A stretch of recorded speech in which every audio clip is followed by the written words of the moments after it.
Hey guys, welcome back on another lecture. आज जो है हम एसएसटी का इम्पॉर्टेंट टॉपिक करने वाले हैं, हिस्ट्री का। उससे पहले हम करंट अफेयर्स के कुछ क्वेश्चंस देख लेते हैं। ये हैं आपके इंडेक्सेस, राइट। कौन से इंडेक्स में भारत की कौन सी रैंक है, ये मैंने एक तरफ जो है भारत की रैंक्स लिखी हुई हैं, कौन कौन सी रैंक्स जो है भारत को मिली हैं और कौन से इंडेक्स में मिली है, ये मैंने दूसरी तरफ मेंशन कर दिया है। करंट अफेयर्स के ये टॉपिक्स हैं और मुझे इस बार विश्वास है कि इनमें से एक रैंक जो है आपसे पूछी जाएगी। तो आपने जो है ये इंडेक्स सारे के सारे अच्छे से पढ़ के जाने हैं और भूले नहीं हैं। आपसे कोई भी पूछा जा सकता है, ठीक है। भारत की किसी भी इंडेक्स में रैंक पूछी जा सकती है, तो आपको पता होना चाहिए। इससे पहले मैंने लिखा हुआ है भ्रष्टाचार सूचकांक। तो वो जो आपका करप्शन इंडेक्स है, इसमें भारत को जो रैंक मिली है वो मिली है 85th रैंक, राइट। आपको हर रैंक जो है याद रखनी है, क्योंकि कोई भी रैंक पूछी जा सकती है और इस बार इसमें से क्वेश्चन पक्का आएगा, ये भी मैं आपको बता देती हूँ, ठीक है। भ्रष्टाचार जो सूचकांक है, जो आपका करप्शन इंडेक्स है, उसमें भारत को 85th जो रैंक है वो मिली हुई है। नेक्स्ट है हमारे पास travel and tourism index. Travel and tourism index में हमारी रैंक है 54। प्रतिस्पर्धात्मक सूचकांक, इसमें हमारी रैंक है 37। शांति सूचकांक, इसमें हमारी रैंक है 135। खुशहाली सूचकांक या फिर हैप्पीनेस इंडेक्स जिसको आप कहते हैं, इसमें हमारी जो रैंक है वो है 136। और इसमें जो फर्स्ट रैंक है वो मिली है फिनलैंड को। फिनलैंड को आप कैसे याद रखेंगे? देखिए, फ़न हम कब करते हैं? जब हम बहुत खुश होते हैं, या फिर जब हम फ़न करते हैं तब हम बहुत खुश हो जाते हैं, ठीक है। तो इस तरह से आपने याद रखना है कि जो खुशहाली इंडेक्स है उसमें फ़र्स्ट रैंक जो है वो फिनलैंड को मिली है। कई बार पूछ ली जाती है फर्स्ट रैंक भी, तो आपको फर्स्ट रैंक भी पता होनी चाहिए। और भारत की भी पूछी जाती है, तो भारत को मिली है इसमें 136, ठीक है। नेक्स्ट है हमारी press freedom index. Press freedom जो इंडेक्स है, आपको पता ही है कि हमारे देश में प्रेस का कितने बुरे हाल हैं, तो हमें जो रैंक मिली है वो मिली है 150। पर्यावरण प्रदर्शन सूचकांक। पर्यावरण प्रदर्शन सूचकांक जो है, ये रैंक शायद ही पूछी जाएगी आपसे, क्योंकि इसमें जो है अनफॉर्चुनेटली हमें लास्ट में से पहली रैंक मिली हुई है। इसमें 180 कंट्रीज़ थी आपकी। 180 जो कंट्रीज़ थी उनको एनालाइज करके और हमारी जो है 180 रैंक जो है हमारी इसमें आई है।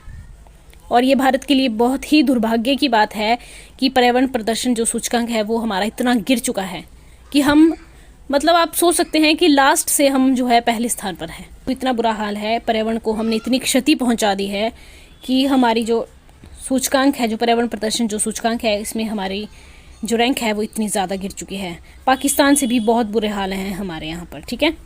नेक्स्ट है आपकी वायु शक्ति सूचकांक। वायु शक्ति सूचकांक पूछी जा सकती है क्योंकि अभी जो है हम चाइना को पीछे छोड़कर थर्ड रैंक पर आ गए हैं। फर्स्ट पर आपका यूएसए है, सेकंड पर आपका रूस है और थर्ड पर जो है भारत है, तो आपने याद रखनी है। एंड फिर है आपकी बौद्धिक संपदा सूचकांक। इसमें जो है हमारी 43 रैंक है। और एसडीजी सतत विकास जो इंडेक्स है हमारा, ठीक है, सस्टेनेबल डेवलपमेंट जो गोल्स हैं, वो जो इंडेक्स है उसमें है हमारी 121 रैंक। ये भी आपको याद होनी चाहिए।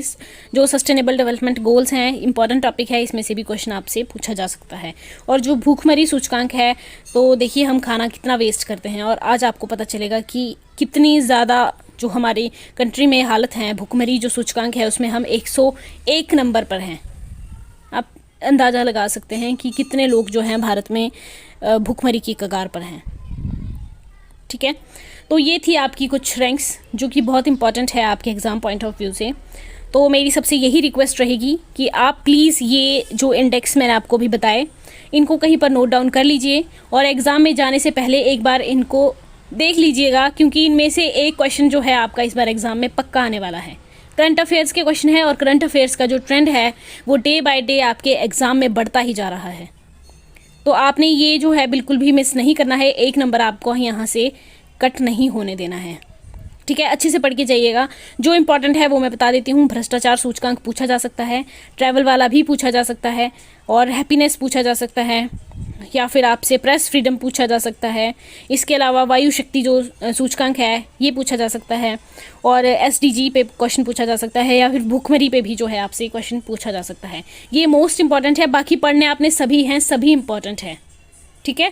सभी को अच्छे से पढ़ के जाइएगा। ये कुछ इंडेक्स थे जो आज हमने डिस्कस किए।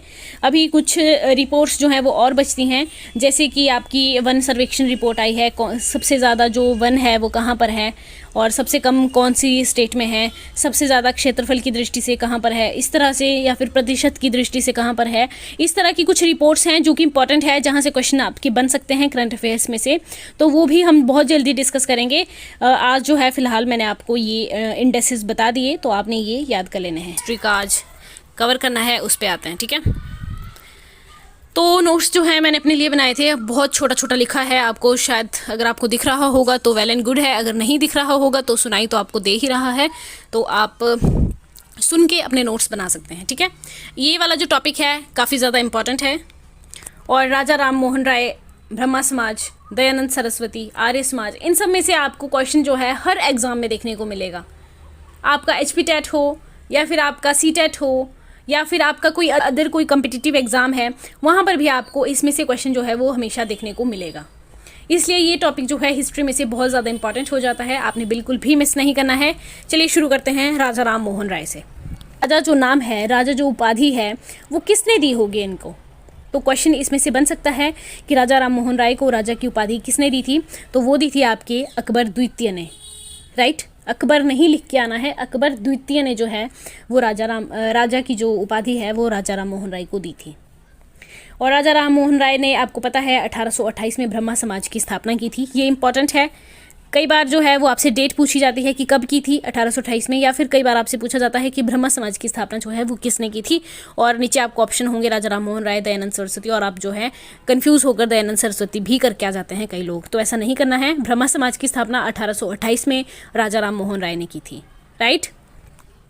नेक्स्ट आप देखिए, जो इंपॉर्टेंट है मैं उसी को इनमें से उन्हीं को जो है इनमें से आपको करवाऊंगी, बाकी आपके काम की चीज़ें जो नहीं है वो नहीं करवाऊंगी, ठीक है। और जो राजा राम मोहन राय हैं, उन्हें आधुनिक भारतीय पुनर्जागरण का जनक कहा जाता है। तो क्वेश्चन कई बार इस तरह से पूछा जाता है, आधुनिक भारतीय पुनर्जागरण का जनक किसे कहा जाता है? तो वो थे आपके राजा राम मोहन राय, ठीक है। आधुनिक भारत का निर्माता भी इन्हें कहा जाता है। ये एक ईश्वर में विश्वास करते थे, और इन्होंने जो है कलकत्ता में 1814 में, ये डेट इंपॉर्टेंट है, ये डेट जो है इंपॉर्टेंट है, 1814 में इन्होंने कलकत्ता में आत्मीय सभा की स्थापना की थी, राइट। और बुक्स इन्होंने कौन कौन सी लिखी ये देख लेते हैं, कई बार इनकी बुक्स पूछी जाती हैं क्योंकि इंपॉर्टेंट बुक्स हैं। 1820 में इन्होंने बुक लिखी थी प्रिसेप्ट्स ऑफ जीसस, जो कि ज़्यादा इंपॉर्टेंट नहीं है, पूछी नहीं जाती है नॉर्मल एग्जाम्स में। और 1833 में जो है ब्रिस्टल इंग्लैंड में जो है इनका निधन हो गया था। तो अगर आपसे क्वेश्चन ये पूछा जाता है कि किसका जो निधन है वो इंडिया के बाहर हुआ था, तो राजा राम मोहन राय हैं, उनका ब्रिस्टल इंग्लैंड में निधन हुआ था 1833 में, ठीक है। और आपको वो जो आपकी मोस्ट इंपॉर्टेंट जो लाइन है जो आपने याद रखनी है इनके बारे में, वो है सती प्रथा पर पाबंदी। बहुत बार क्वेश्चन आया है कि सती प्रथा पर पाबंदी जो है वो कब लगाई गई थी? 1829 में जो है सती प्रथा पर पाबंदी लगाई गई थी राजा राम मोहन राय के प्रयासों से। और किसने लगाई थी? ये लगाई थी विलियम बेंटिक ने। विलियम बेंटिक का नाम भी आपको याद होना चाहिए, पूछा जाता है, राइट। राजा राम मोहन राय के प्रयासों से लगाई थी, बट लगाई किसने थी? विलियम बेंटिक ने लगाई थी 1829 में, ओके। नेक्स्ट क्वेश्चन देखिए, नेक्स्ट है सती प्रथा का जो विरोधी अभियान है वो इन्होंने शुरू किया था। कलकत्ता में इन्होंने एक अंग्रेजी स्कूल खोला था। वेदांत कॉलेज की जो स्थापना है वो भी इन्होंने 1825 में की थी। और हम देखते हैं भारतीय पत्रकारिता का जनक। भारतीय पत्रकारिता का जनक भी जो है राजा राम मोहन राय को कहा जाता है। इन्होंने कौन कौन सी पत्रिकाएं लिखी? अगर इन्हें पत्रकारिता का जनक कहा जाता है, पहली है संवाद कौमुदी, जो कि एग्जाम में अक्सर पूछी जाती है। संवाद कौमुदी किसकी पत्रिका है? तो वो थी आपकी राजा राम मोहन राय की, ठीक है, संवाद कौमुदी। इसके अलावा इन्होंने लिखी मिरात उल अखबार, और एक इन्होंने लिखी बंगदूत, एक लिखी ब्रह्म मैगजीन, ठीक है। तो ये कुछ पत्रिकाएं इन्होंने लिखी, इसमें से आपने संवाद कौमुदी याद रखनी है, ये आपकी राजा राम मोहन राय की पत्रिका है। नेक्स्ट क्वेश्चन हम देखते हैं, जब राजा राम मोहन राय की डेथ हो जाती है इंग्लैंड में ब्रिस्टल में, ठीक है, उसके बाद जो है जो आपका ब्रह्मा समाज था जिसकी स्थापना इन्होंने 1828 में की थी, वो जो है अब देवेंद्र नाथ टैगोर ने जो है ब्रह्मा समाज को संभाला, ठीक है। देवेंद्र नाथ टैगोर कौन थे? ये आपको पता है कि रविंद्रनाथ जो टैगोर थे उनके पिता हुए देवेंद्र नाथ टैगोर, ठीक है। इन्होंने 1842 में ब्रह्मा समाज में सम्मिलित हुए, उसके बाद इन्होंने ब्रह्मा समाज को संभाला। और ज्ञानवर्धिनी और जो तत्वबोधिनी सभाएं हैं 1839 में, उससे ये संबंधित थे, रविंद्रनाथ जो टैगोर हैं, उसके बाद बीच में आया आपके केशव चंद्र सेन और ब्रह्मा समाज। केशव चंद्र सेन जो है ये भी इम्पॉर्टेंट है, और केशव चंद्र सेन के बारे में आपने सिर्फ ये बात याद रखनी है कि जब केशव चंद्र सेन ने ब्रह्मा समाज जो ज्वाइन किया था, ठीक है, तो इनको देवेंद्रनाथ टैगोर ने जो है आचार्य का जो पद है वो इनको दिया था, आचार्य नियुक्त किया था, ठीक है। बट इनको जल्दी ही आचार्य पद से हटा दिया गया, तो इन्होंने क्या किया, जो भारतीय ब्रह्मा समाज है उसके नाम से एक नई सभा का गठन किया, ठीक है। देखिए ध्यान से बात सुनिए, जो आपका ब्रह्मा समाज है वो 1828 में राजा राम मोहन राय ने बनाया था। बट जो भारतीय ब्रह्मा समाज है, अगर आपसे क्वेश्चन ये आता है कि भारतीय ब्रह्मा समाज की स्थापना किसने की थी, तो आप राजा राम मोहन राय नहीं लिखेंगे। भारतीय ब्रह्मा समाज की जो स्थापना है वो आपकी केशव चंद्र सेन ने की थी, राइट। क्योंकि पहले ब्रह्मा समाज के सदस्य थे, ये आचार्य थे। उसके बाद जो है जब इनको आचार्य के पद से हटा दिया गया तो इन्होंने ब्रह्मा समाज से अलग होकर भारतीय ब्रह्मा समाज की स्थापना की। इस तरह से आपने क्वेश्चन याद रखना है। रविंद्रनाथ टैगोर ने ब्रह्मा समाज को जो है आदि ब्रह्मा कहा। इन्होंने अपने समाज का नाम जो है वो आदि ब्रह्मा के नाम से इनके समाज को जाना जाता है, तो ये भी आपने याद रखना है। नेक्स्ट हम देखते हैं प्रार्थना समाज। तो कई बार क्वेश्चन आता है प्रार्थना समाज की जो स्थापना है वो किसने की थी। प्रार्थना समाज की जो स्थापना है वो आपकी की थी आत्माराम पांडुरंग ने। आत्माराम पांडुरंग का नाम याद रखिएगा, इंपॉर्टेंट नाम है। इन्होंने प्रार्थना समाज की स्थापना की थी 1867 में बंबई में। नेक्स्ट हम देखते हैं यंग बंगाल आंदोलन और हेनरी विवियन डेरोजियो। देखो जो आपका हेनरी विवियन डेरोजियो है, इनका नाम भी इम्पॉर्टेंट है, और इन्होंने जो है यंग बंगाल आंदोलन चलाया था। 1826 से 31 तक जो है ये हिंदू कॉलेज के प्राध्यापक रहे। उसके बाद 1831 में हिंदुओं के साथ इनके मतभेद हो गए, जिसके कारण हिंदू कॉलेज से जो है इनको निकाल दिया गया, निष्कासित कर दिया गया, और इन्होंने एक समाचार पत्र का प्रकाशन किया। हेनरी विवियन डेरोजियो ने एक समाचार पत्र निकाला था, उस समाचार पत्र का नाम था ईस्ट इंडिया। तो ये भी आपको पता होना चाहिए, अगर आपसे समाचार पत्र पूछ लिया जाता है कि ईस्ट इंडिया किसका समाचार पत्र था, तो वो थे आपके हेनरी विवियन डेरोजियो। और यंग बंगाल आंदोलन की स्थापना किसने की थी, तो वो भी आपके हेनरी विवियन डेरोजियो ने की थी, राइट। नेक्स्ट क्वेश्चन देखते हैं, और एक इम्पॉर्टेंट स्टेटमेंट है, सुरेंद्रनाथ बनर्जी हुए, उन्होंने जो है यंग बंगाल जो आंदोलन है जो आपका हेनरी विवियन डेरोजियो ने चलाया था, उसको जो है आधुनिक सभ्यता का जनक कहा, ठीक है। अगर आपसे ये स्टेटमेंट पूछी जाती है कि किसने यंग बंगाल आंदोलन को बंगाल में आधुनिक सभ्यता का जनक कहा, तो वो थे आपके सुरेंद्रनाथ बनर्जी। फिर आते हैं ईश्वर चंद्र विद्यासागर। ईश्वर चंद्र विद्यासागर का नाम भी इम्पॉर्टेंट है। इन्होंने 35 से ज़्यादा जो बालिका विद्यालय थे उनका खर्चा जो है वो स्वयं उठाया था।